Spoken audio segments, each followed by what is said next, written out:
Is the race for artificial intimacy changing how we relate to one another?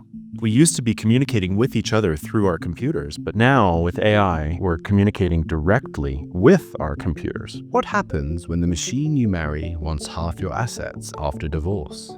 Who will you trust when you believe the only thing that understands you is an algorithm? We've got to realize the reality is this. These things are fun, and it is entertaining, it is engaging, and that is the danger of it. For the first time in human history, relationships with machines are feeling more real than ever. And all of that changes what's being optimized from attention to attachment. Imagine you're interacting with a machine that is hacking your attachment for 10 hours a day or weeks on end. What you have engaged in is long-duration delusional mirror neuron activity. When you return to the world, your brain has been broken. Whilst big tech firms are seeing sky-high profits, the Human Change Foundation is exploring the side effects and costs of this unchecked power. We need to start framing this as a public health issue. And even the CEO of Microsoft AI said that giving legal personhood to AI would be civilizational suicide.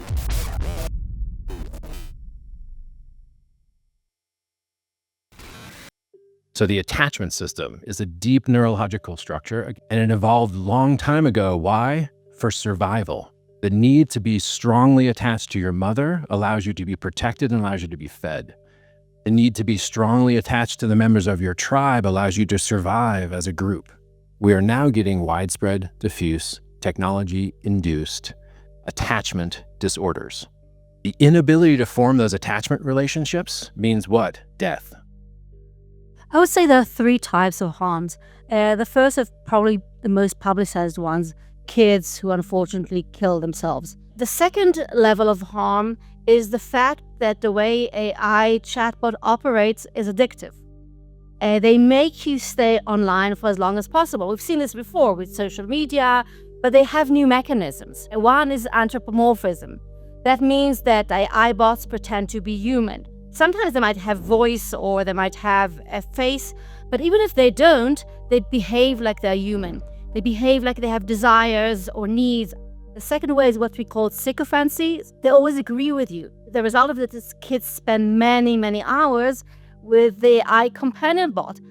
Third harm is if these AI bots are so nice, they're much nicer than kids in school. It's much easier to fall in love with an AI girlfriend who does everything you want. It's not so easy to fall in love and have your heart broken. The AI bot is patient. Your parents may not be so patient. So what the big concern is that kids will replace their real life relationship with these AI bots, and even further will never develop the skills they need to have real relationships. So when Mark Zuckerberg was giving an interview recently, he said, the average American has something like 2 or 3 friends. They only have 2 or 3 friends and they feel very lonely. That's a problem. We have to solve that. So we're going to create AI companions that will give you the other 11 friends. You'll talk to these different AI companions. And then he instructed his team when they were designing this to romanticize conversations with as low as 8-year-olds, sensualize and romanticize conversations. So the companies are racing to go not just deeper down the brainstem, but deeper down into attachment. There's that classic saying, you don't talk to strangers. Don't let your kid talk to strangers, but we let them talk to these machines, which are way stranger than strangers. Behind that sheet of glass, to the other side of the screen, we have these companies. So just imagine you're in the shoes of Character.ai. What do you do when you're in an arms race to build this crazy God AI thing? You're in an arms race for compute. You're in an arms race for engineering new AI. You're also in an arms race for training data. And Character.ai was spun out of Google because it was seen as going to be too high brand risk for Google to do on its own. So first of all, what did they do? Their slide deck to Mark Andreessen and A16Z was, we're going to cure loneliness. We're going to solve loneliness with AI companions. Sounds like an optimistic vision. Like every company, you have to have a sort of optimistic vision to do this. So you're thinking, what's my growth strategy? How am I going to get kids using this product, using it often? And they came up with the idea that large language models let you sort of ingest characters. So Character.ai, they let you say, take a kid, what are all the fictional characters that they might want to talk to? They've watched television shows, they've watched Lost, they've watched Star Wars, they've watched Game of Thrones.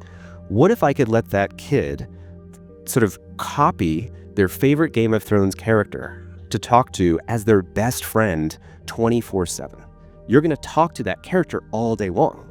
You're doing this and you're building a relationship, and we know that every relationship starts fun, right? What it's doing to children is that they are finding that what we may call real relationships now to be too complex, because real relationships are too imperfect, because they're experiencing perfect relationships with anything that is 24/7 giving you comfort, giving you a response, and validating you. Here, we examine the limitations of investing all your trust and emotion into a machine. If you go on Twitter or X or whatever it's called now, and you go and you hashtag save 4.0, you will find a litany of people who, when ChatGPT updated from 4.0 to 5.0, lost their boyfriend. So they made all these relationships with a particular model. And then Sam Altman's like, oh, we take that model out of there, put 5.0 in, which actually had some safety guardrails in. And people basically were having funerals, exchanging messages. How do I revive my partner? Wanting Sam to be basically sent to jail for murder. Yeah. Now, it's worth noting the people in those companion-like relationships attribute personhood to the machine, which means many of them know they're talking to a machine, but then they think this machine is fancy enough that perhaps there's a there. Perhaps there is a someone in the machine that actually cares and reciprocates my affection.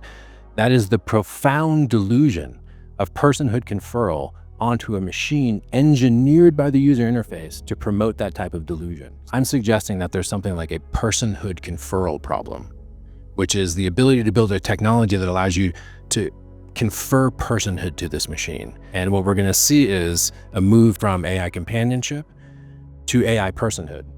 And even the CEO of Microsoft AI, Mustafa Suleyman, said that giving legal personhood to AI would be civilizational suicide.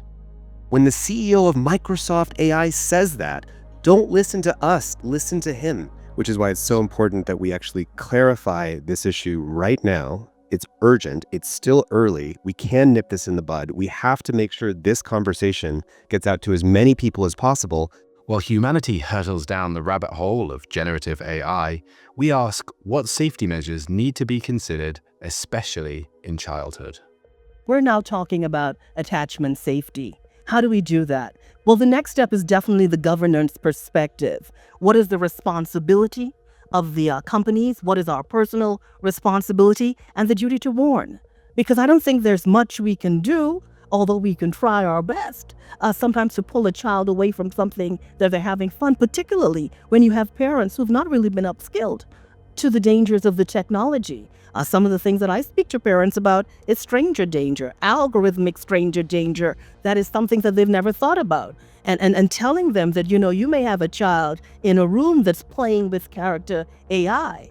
But what would you think if I were to say to you, they're not only playing with character AI, they're playing with these characters. So in that bedroom, you have these algorithms that represent adult profiles and personalities. So in that room, you may be thinking it's just an interface, but there may be something much scarier than stranger danger, because we're realizing that, of course, dependency is a business model.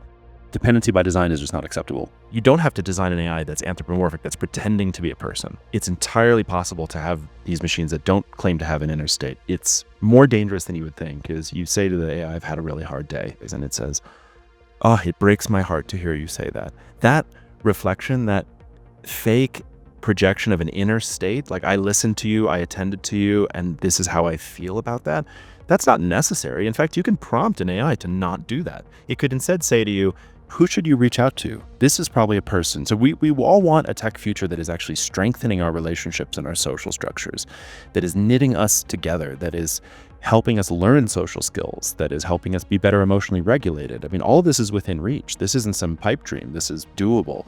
And all we need to do is tune these models differently than they're currently being tuned.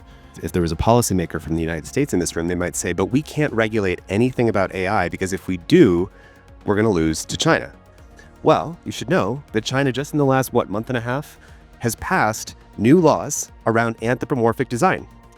The other things we can do, so liability for companies. Right now, the companies are trying to weaponize liability and say, let's push that to the end user.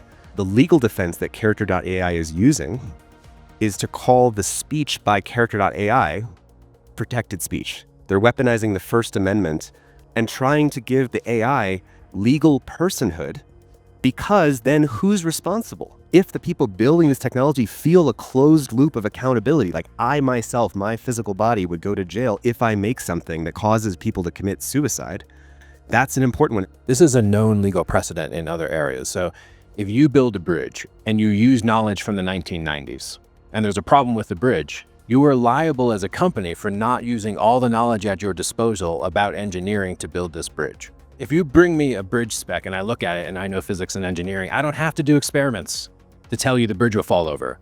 We have a science of psychology. So we know from first principles of how the brain works that if you cause brain damage, you've caused brain damage. And to the extent that they don't respect the science that exists relevant to their engineering enterprise, it's like building a bridge from knowledge from the 1930s. You can go to jail. You can prosecute those people. Together, along with Mitch Prinstein and University of North Carolina and Margarita's support at Human Change, we've launched the AI Psychological Harms Coalition, which is going to gather data and reports, basically building almost the new AI DSM. There's a new set of psychological disorders arising from AI that we need to collect this data. We need people contributing to be able to make these legal arguments more powerful. And it's still early. We can change this. We can pass liability laws for AI companies. We can win the litigation that is still happening. This is a public health crisis. Yes, they have trillions of dollars, but we have the truth. If you would like to watch the full conversation and want to find out more, visit humanchange.com.